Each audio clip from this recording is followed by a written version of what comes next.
Bonjour, voici le cours du lundi 18 janvier. Donc, on va faire un rappel de la phase photochimique qu'on a vue la semaine dernière. Donc pour rappel, la phase photochimique se situe au niveau de la membrane du thylakoïde. Membrane du thylakoïde qu'on va trouver, qu'on va trouver dans les chloroplastes. Donc chloroplastes qu'on va trouver dans les feuilles. Nous avons la lumière du thylakoïde, donc c'est l'espace dans le thylakoïde, et on a le stroma. Le stroma, c'est l'extérieur du thylakoïde et c'est toujours à l'intérieur du chloroplaste. Donc si vous vous rappelez, au niveau de la membrane du thylakoïde, nous avons des photosystèmes, le photosystème 2, photosystème 1, et on a des sphères pédonculées d'ATP. Ici c'est noté synthase, mais on peut appeler ça aussi ATP synthétase. Donc nous avons des photons, donc de l'énergie lumineuse qui va exciter des pigments chlorophylliens qui sont présents dans les photosystèmes 2 et 1. Ces pigments chlorophylliens excités vont libérer des électrons. Donc notre photosystème 1 va libérer des électrons. Ces électrons vont réagir avec de l'NADP+, donc ici c'est schématique, enfin c'est noté par un R, mais c'est NADP+, pour donner du NADPH plus H+, qui va être ensuite réutilisé.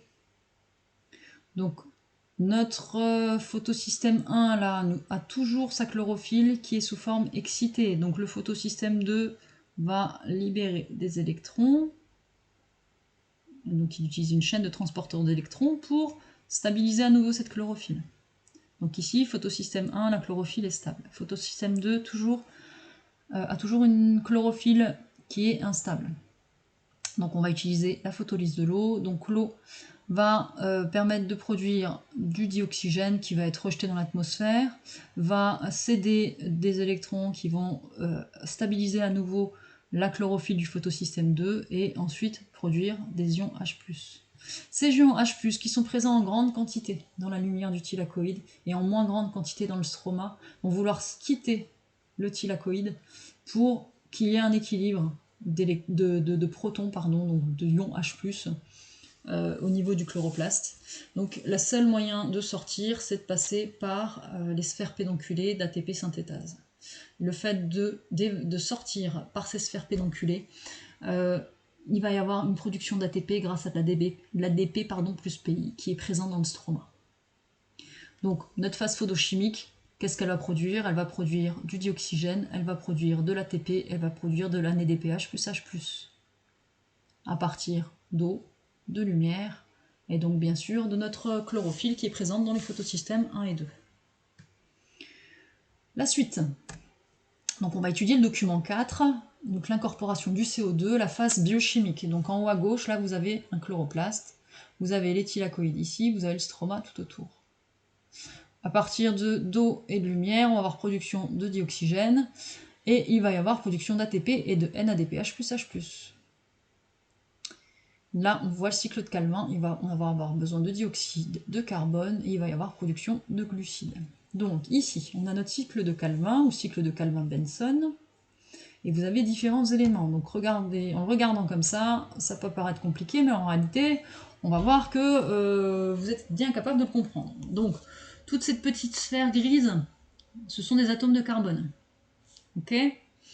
Donc ici, on a une molécule avec 5 carbones, ici une avec 6 carbones, 3 carbones, 3 carbones, 3 carbones, 3 carbones. Les petits chiffres devant, c'est le nombre de molécules. Donc là, on a 3 molécules de dioxyde de carbone, donc 3 carbones. Ici, on a 3 molécules de RUDP, donc 3 molécules à 5 carbones. Ici, 3 molécules à 6 carbones. Ici, 6 molécules à 3 carbones, 6 à 3 carbones, 6 à 3 carbones, 1 à 3 carbones et 5 à 3 carbones. Donc, au fur et à mesure, je vous expliquerai un petit peu ce qui se passe autour, donc tout le reste. Donc, on a une entrée ici de dioxyde de carbone. En réalité, on a une entrée de 3 molécules de CO2. Grâce à de la rubisco. La rubisco, c'est une enzyme. Alors, elle a un nom un peu plus... Elle se finit en ase, hein, comme toutes les enzymes, mais on simplifie son nom en rubisco. Donc, cette enzyme-là va permettre à ces 3 molécules en C5, donc de la RUDP, donc 3 molécules en C5, et une molécule en C3. Donc grâce à la Rubisco, elles vont s'associer et nous donner 3 molécules en C6. On vous dit que c'est un intermédiaire instable. Donc très rapidement, cette molécule-là va se scinder en 6 molécules à 3 carbones.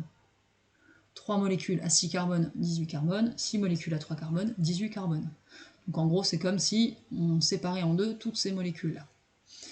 Donc, fixation du carbone, première étape. Donc on a du C5 plus du CO2 qui va nous donner 3 molécules en C6 ou 6 molécules en C3 derrière.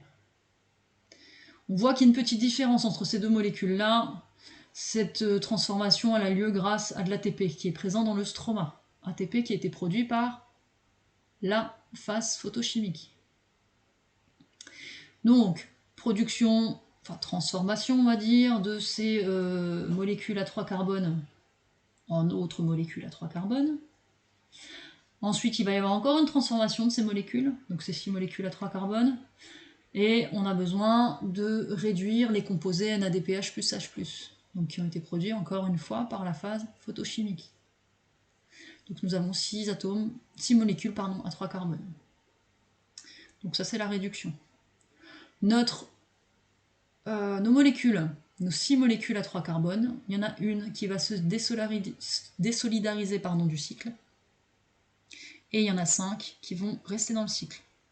Donc celle qui est sortie du cycle, elle va pouvoir servir de base pour fabriquer du glucose et d'autres composés organiques. Et les 5 qu'il reste ici, donc 5 C3, 5 molécules à 3 carbones, elles vont se régénérer en 3 molécules à 5 carbones grâce à de l'ATP. On appelle ça la régénération de l'accepteur de CO2, donc la RUDP. Donc ces 5 molécules à 3 carbones deviennent 3 molécules à 5 carbones et elles vont pouvoir à nouveau, ces molécules à 5 carbones, se réassocier à du dioxyde de carbone pour refaire encore un cycle. Donc ça a lieu tout le temps pendant la photosynthèse, à partir du moment où on a du dioxyde de carbone, de l'ATP, de l'NADPH plus H+. Et voilà. Donc cet ATP, là, le NADPH plus H+, provient de la phase photochimique. Donc phase photochimique, on a besoin d'eau et on a besoin de lumière. Donc tant qu'on a de l'eau, de la lumière, du CO2, la réaction de la photosynthèse peut avoir lieu. Donc on va reprendre dans le cours, vous avez un schéma un peu plus simple, celui-là. Donc on va le commenter, donc toujours cycle de Calvin-Benson. Vous avez 3 molécules de CO2 qui sont incorporées dans le cycle.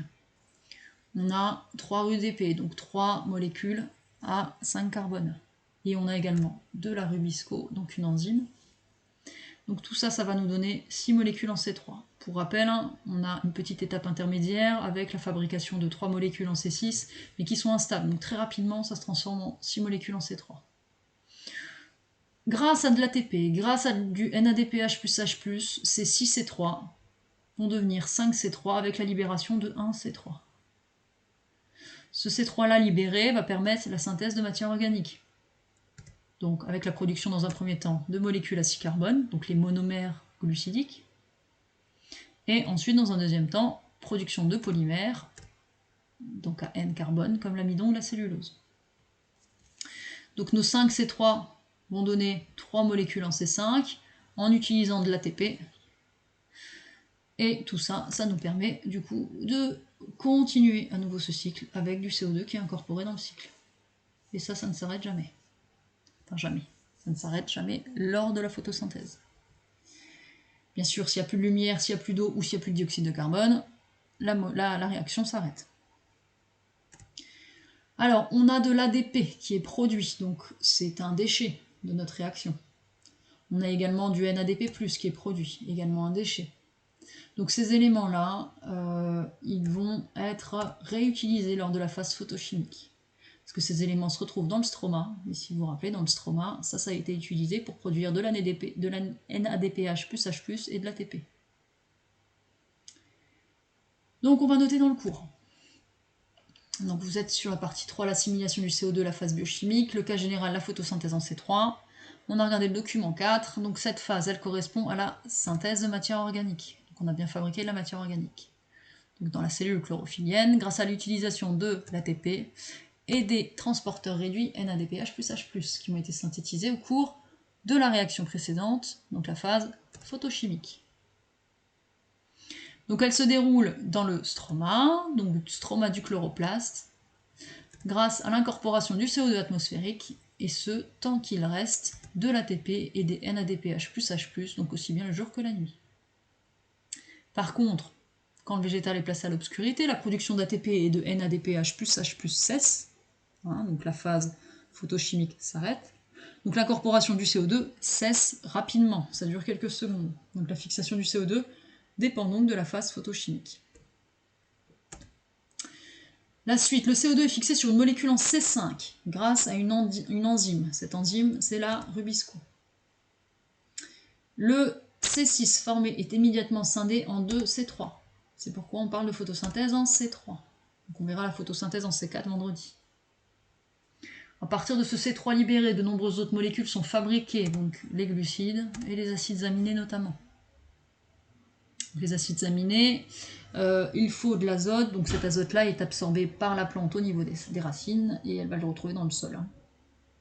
Donc on peut noter en dessous qu'à partir de 3 carbones, on peut fabriquer des molécules à 6 carbones, donc des monomères glucidiques, pour ensuite produire des polymères, l'amidon, la cellulose, par exemple. Les transporteurs oxydés, donc c'est-à-dire NADPH plus NADP+, et ADP, issus de ce cycle, vont être recyclés. Ils vont servir à capter les électrons et les H+, et à la synthèse d'ATP au cours de la phase photochimique.